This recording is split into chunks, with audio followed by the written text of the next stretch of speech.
রাহুল ছিল এক বুদ্ধিমান ছাত্র, কিন্তু সে ছিল ভীষণ অলস। স্কুলে পড়াশোনার সময় সে সব সময় পরে পড়ার কথা বলতো। কাল পড়ে নেব, আজকে একটু বিশ্রাম নেই। পরীক্ষা ঘনিয়ে এলো, কিন্তু রাহুলের পড়া তখনও শুরু হয়নি। তার বন্ধু অরুণ প্রতিদিন অল্প অল্প করে পড়েছে। রাহুল ভাবল, এক রাত পড়লেই সব হয়ে যাবে। পরীক্ষার আগের রাতে সে অনেক পড়ার চেষ্টা করল, কিন্তু ঘুমে চোখ বন্ধ হয়ে আসছিল। অনেক কিছুই সে মনে রাখতে পারল না।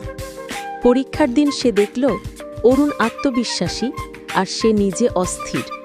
প্রশ্নপত্র খুলেই মাথা ঘুরে গেল রাহুলের। ফলাফল বের হলে দেখা গেল অরুণ ভালো নম্বর পেয়েছে, কিন্তু রাহুল ফেল করেছে।